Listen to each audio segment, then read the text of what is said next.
Hi there, welcome to this Tuesday training on allergies, migraines, eczema, vertigo. What do all of these topics have in common?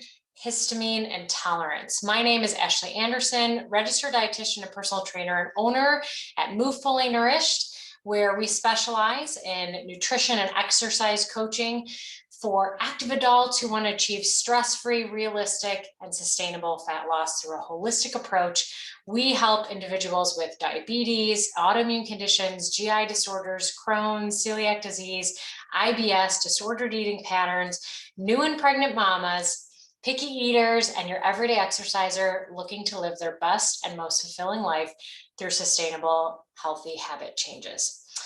So today's Tuesday topic, I think, is coming in hot as we are approaching allergy season, and histamine intolerance is what I really want to talk about today, because it relates to all these conditions that I mentioned at the beginning of this video. Histamine intolerance is not sensitivity to histamine, but an indication that your body has too much histamine built up and there's an inability to break it down properly. Many times our clients, before working with us, are taking medications upon medications, and medications that inactivate the enzymes that are responsible for histamine breakdown in the body and can produce more gut issues coming from the use of antibiotics, as well as chemicals in our foods are also contributors. So what is histamine? Histamine is a chemical that your body makes that plays a number of important roles, but the main function is help your body really get rid of allergens. So it's part of the natural defense functioning system. And maybe you've heard the word histamine, or in an allergic reaction for allergies, or maybe you've heard of antihistamines like Benadryl, Zyrtec, Allegra, Claritin, because they are common quick fixes for seasonal allergy symptom relief. Why or what does it really mean to suffer from seasonal allergies? So that's the question. The symptoms that you experience are actually coming from histamine release and an inflammatory response. So when histamine is released in the body, it causes inflammation to tell your body, hey, there's a potential invader or a pathogen. And histamine is actually what allows our white blood cells, so what helps our immune system in the body, to find and attack pathogens. But when I say pathogens, what I'm really referring to is virus and allergens, by causing blood vessels to swell. So that's an indication in the body that they are present. The body's natural response is then to later break down the histamine to really prevent it from building up and causing ill health. But when your body has too much of it built up, it stops breaking it down naturally, kind of goes into this emergency scenario. So, and that's when you start to experience symptoms. So another thing to mention is that histamine is involved in digestion as well through the stomach acid and our central nervous system. And it works as a messenger between your body and your brain. So when it becomes a problem for you, that's when it builds up. So this happens when your body is really suffering from metabolic disturbances, for example, like a defect in the enzyme producing genes, which make it difficult for your body to break down and metabolize histamine properly. When this happens, histamine can affect many different areas like your brain, your gut, your lungs, and your cardiovascular system. And unwanted symptoms like itchy skin, ears, eyes, nose, eczema, red hives, facial swelling, having difficulty falling asleep, tightness in your throat, heart palpitations, vertigo, so that dizzy experience that you may have, low blood pressure, confusion, irritability, anxiety, or panic attacks, seasonal allergies, so a big topic right now, runny nose and congestion, and then headaches and migraines. Also, acid reflux or other digestive issues like nausea and vomiting, or abnormal menstrual cycles in women. So it impacts quite a bit. And histamine can be broken down by different enzymes in our body in very specific areas. So different areas have different enzymes that help to break down histamine. So for example, the enzyme It's diamine oxidase, and you're going to hear me talk about this throughout our discussion today. It's a big part of the breakdown of histamine, and it helps in gut balance, on histamine levels, so in the gut and in the body, and works in the digestive tract.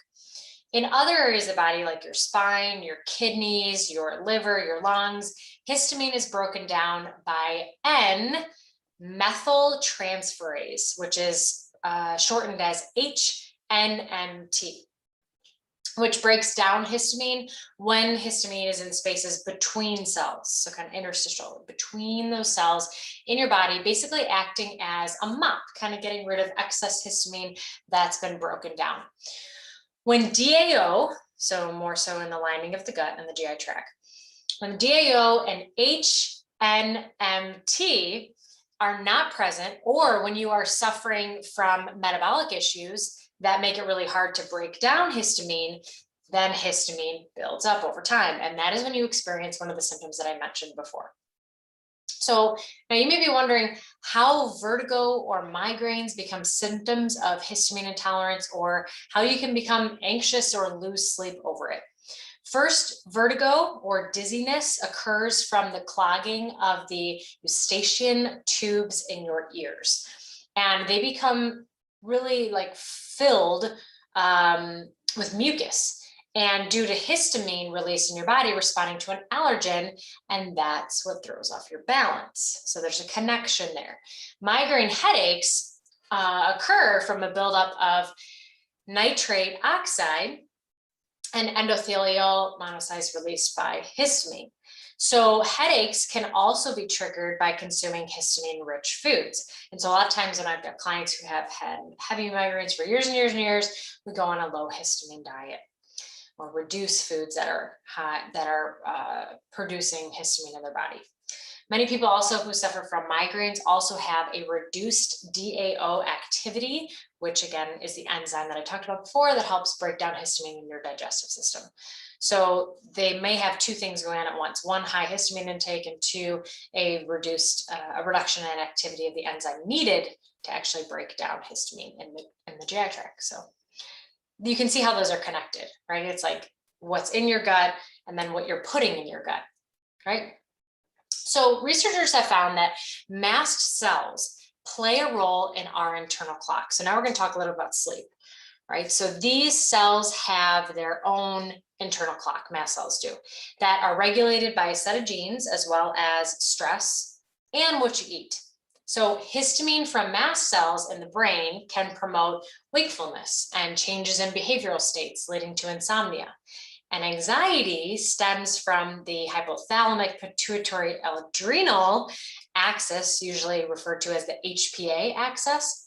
So hypothalamic and pituitary in the brain to the adrenal glands, and can increase the number of mast cells in the brain when histamine acts as a messenger to the brain, which brings on anxiety-like behavior. So again, connection there with how we feel and how that extends into sleeping patterns and feelings of anxiety. Well, first of all, diagnosing this type of intolerance can be challenging, histamine intolerance, because the symptoms range from minor to severe, and they can impact your entire body. Also, it's difficult to pinpoint because you may experience symptoms when your body reaches a certain threshold.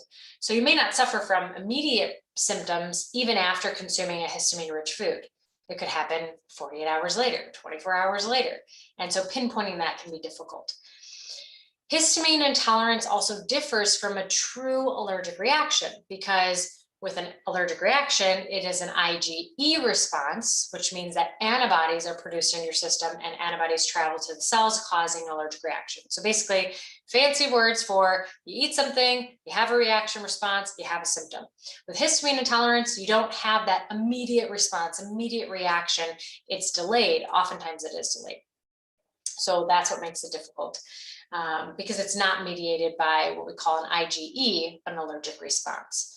So if you are suffering from chronic stress, sleep disturbances, anxiety, thyroid dysfunction, or other conditions, you could be at a higher risk for developing histamine intolerance. So it is something to pay attention to, because A lot of people are stressed these days. A lot of people are having trouble sleeping, and a lot of people have high anxiety, and what we see a lot in our one-on-one coaching clients.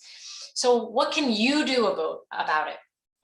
At Move Fully Nourished, there are tests that we can run with our clients that help us to determine if they're experiencing leaky gut or intestinal permeability, which is again connected. So we also assess risk factors for histamine intolerance. And we assist our clients in following a low histamine, oftentimes before testing, to really start to confirm, is the client feeling better? Are you starting to see a reduction in symptoms? Are you starting to sleep better, feel better overall? So if your symptoms start to subside, there's a good chance that you're suffering from histamine intolerance. It could benefit from some form of that modified diet in the long term. Also, with this Tuesday training topic I bring you, it's time to talk about stress, because we always talk about stress whenever we talk in our Tuesday topics. So high stress levels have a huge impact on histamine production in the body. Ultimately, stress affects which foods you're able to consume without a reaction or experiencing symptoms, and which foods cause the greatest response. So with our one-on-one coaching clients, we're always assessing, discussing, and validating the stressors that are impacting the lives of our clients, because every level and stage of life presents a different and a new stressor. So it's an extremely important topic to address and discuss. Stress is a risk factor that deserves a lot of attention. So it also increases inflammation and puts a heavy burden on your body. Constant stress or perceived stress. So maybe you are someone who has a low stress tolerance or low stress resilience, we say, and that is where something happens and, oh my gosh, it is the end of the world. It's an immediate reaction, immediate response. Whereas it might be someone else would be in the same situation, scenario, and they say, okay, well, I guess I just have to deal with that and then move forward. So why I want to highlight that, because again, going back to perceived stress, it overtaxes your adrenal glands. And that leads to people feeling jittery, experience again insomnia, and the HPA axis, so brain, hypothalamus, pituitary, and then adrenal axis in the brain, as I mentioned before, becomes so exhausted and it starts to decrease activity, and that's where many people experience adrenal fatigue. This presentation is not about adrenal fatigue here, but I needed to mention it at this point. So earlier I discussed that some people have an HPA axis dysfunction. So they may be overburdened first with histamine, not able to break it down properly, which makes their symptoms worse and can lead to other health issues. Personally, I grew up very stressed. As a child, I had a lot of GI issues. And the day I started working on my mental health, working with therapists, meditating, practicing yoga, letting things roll off my shoulder instead of internalizing it, was the day that everything turned around for my health biomarkers. My labs looked better, my overall mindset changed, and it's just important to really address and talk about why stress impacts everything in your body. Okay, so what are some of the most common causes of histamine intolerance? Let's go back to histamine and talk a little bit deeper here. So number one, and I'm going to give you 8 here. Number one is mast cell activation. Mast cells, again, are those white blood cells that are located in tissues throughout the body, and large numbers of mast cells that are found in the skin, respiratory tract, digestive tract, urinary tract, reproductive organs, and surrounding nerves. And mast cells are also involved in allergic reactions.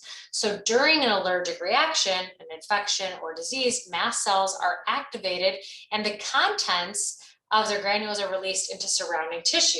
So it's like they see, what's going on, they're activated, and all of a sudden they're released. This is what triggers symptoms linked to inflammation as well as allergic reactions. The second is gluten intolerance. Gluten intolerance is a risk, or gluten intolerance is on the rise and is becoming more of a risk for people. And classic glucose intolerance symptoms include digestive upset, skin issues, headaches, brain fog. And many people are experiencing that more and more today because the way we farm, our farming practices are different, the way we manufacture is different, the way we process is different, and that could be a whole nother topic in itself. Okay, number 3 here. Number 3 is leaky gut. This is when the barrier of the intestines, so your intestines, which start at the mouth and ends at the anus when we're talking about your gut, becomes leaky. Every healthy person has small little holes in their intestines, but people with leaky gut, these holes become large and can cause severe symptoms like autoimmune reactions, inflammation, skin issues, fatigue, digestive complaints, food allergies, and histamine intolerance, of course. So leaky gut makes it very difficult to absorb key nutrients, which lead to vitamin and mineral deficiencies. Okay, the fourth reason, or fourth way that histamine intolerant become prevalent is gut infections. So I'm talking about microbial or fungal infections, and histamine intolerance, they go hand in hand. Number 5, or the 5th most common cause of histamine intolerance, is inflammatory digestive diseases. And this includes Crohn's disease and ulcerative colitis. Number 6 is nutrient deficiencies. So having a deficiency in certain vitamins or minerals can lead to problems of histamine intolerance. And copper and vitamin C are also necessary components of that DAO production, or the enzyme needed to help reduce histamine in your body, as well as B6 and zinc. Common cause number 7 is genetic mutations. There are several genetic mutations that are linked to histamine intolerance. And while testing for DNA and SNPs, so that those are the synapses, has become easier, like people are doing more genetic testing these days, and really in the last few years, it also could open up a whole other list of things that you may not want to know about. But in terms of just trying to see the relationship between how your enzymes are breaking down histamine and not, it could be a really helpful tool. The 8th cause is one that I see most often. It's most prevalent, is the use of medications like NSAIDs, antidepressants, immune modulators, antiarrhythmias, antihistamines, and histamine blockers can all lead to low DAO, which, like I discussed before, helps your body break down and get rid of histamine. So here are a few of the most common medications that I've seen to either cause or make histamine intolerance worse by inhibiting DAO. So acetylcysteine, Aleve, Ambroxol, Pepcid, Zantac, aspirin. Let's see what else is most common on the list. Haldol, metamizole, narcotics. So the list goes on. I mean, there's a ton more to include here, but those are some of the most common that we see. So having histamine intolerance can often feel overwhelming and confusing.